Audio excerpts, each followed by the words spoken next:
What's the good word, Josh? Your boy DKB here. So the tough news just came in. Robert Saleh confirmed the MRIs that AVT had led to him having an ACL tear coming off this Broncos game. Same game where he had a season-ending injury last year, and it's especially fatal for the New York Jets for an offensive line that we've been able to remodel, remake and put together once again to finally try to have some kind of satisfactory performances, right? Things looked like they were going great between AVT, between Joe Tippmann, and then when you talk about having them lined up with the Jeremy Ruckert or an Alan Lazard, it's been it's been very successful for our team. You take a look at the Broncos' performance as one of the recent highlight caps from that. AVT, it can't be understated enough. This is going to be an extremely hard blow for the New York Jets to recover from, and this could lead to another offensive line shakeup once again. I know we had the injury scare with Mekhi Becton in this Broncos game as well. But you're talking about in the next 3 weeks, we could be looking at a few different lineup changes. Dwayne Brown will be returning after the lineup, as he mentioned.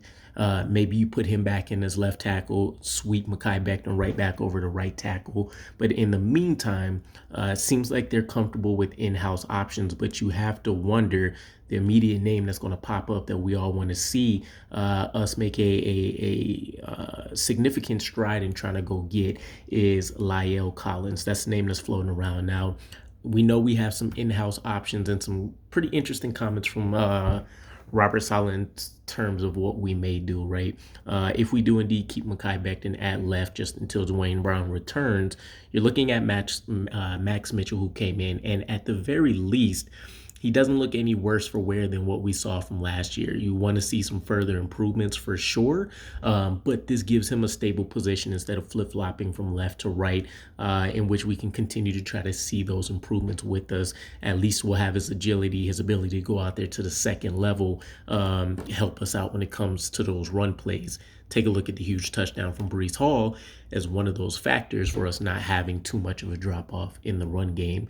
Now, in-house options, Max Mitchell being at the top of the list. You obviously have Billy Turner. That would be my break the glass option. I really want to try to see him see the field as little as possible. And then you have Carter Warren, whose name was brought up. And it's interesting because he's purely a left tackle for the most part. So if he's going to get play time, and it sounded like Robert Saleh, he mentioned him being initiated into fire, trial by fire, essentially, whether as opposed to being brought along slowly. He's basically going to take the Max Mitchell route. If he's coming in, then I have no idea what the plan could be, because that means Mekhi Becton has to move. Carter Warren is essentially a younger version of a Dwayne Brown. From an experience standpoint, don't get me, don't get it twisted in terms of the skill set. What I will say, at least with Carter Warren, when you go back and check out the scouting breakdown that I put down, he's kind of an enigma. He's either going to be a very good pass protector right out of the gate who still needs to iron out some flaws, or he's going to be a complete liability and somebody that we recognize needed that year to adjust to the NFL game. And on top of that, it hurts that he didn't really get an offseason whatsoever.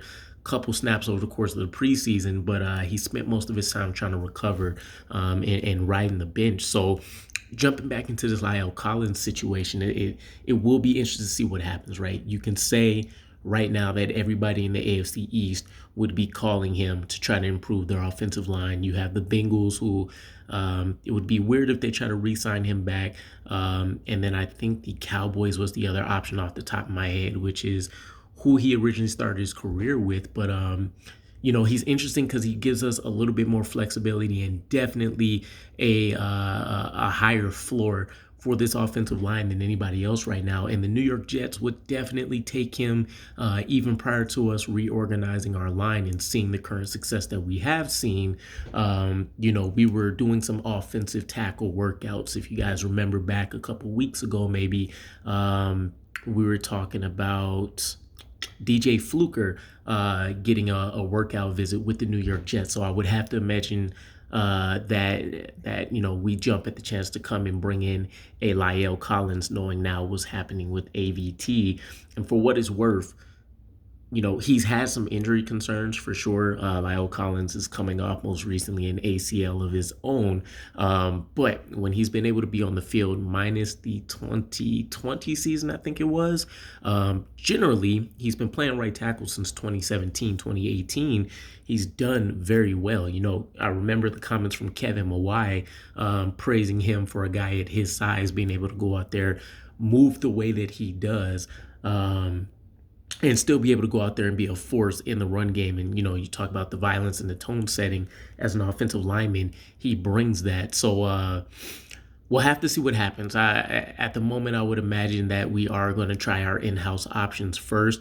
But, and I don't even know what our cap space situation looks like off the top of my head right now. But Lyle Collins definitely needs to be a priority for us if we want any chance to try to continue this season. I still have a decent amount of faith in Max Mitchell, but this is one of those pivotal times for us where you've seen things go wrong. Aaron Rodgers coming out. Now you have Dwayne Brown that went out. He was supposed to be one of your primary tackles. In addition to that, now you're having your best tackle or just offensive line member in general in AVT that's gone out. And you don't want there to be any substantial issues that occur, right? It's taking a while for us to try to get some semblance of a offensive line that can continue together for a while.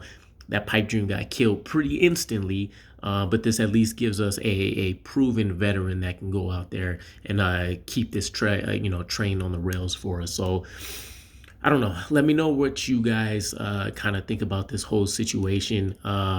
Would Max Mitchell be your option A? And then how much of it, what are you willing to put behind bringing in a Lyle Collins? I know he had a 3-year, $21 million deal, I think it was, with the Bengals prior to him getting cut. They'll probably have to pay him almost like we did with the Dwayne Brown if we are looking at it. But yeah, let me know what you guys think, and I'll catch you again. Peace.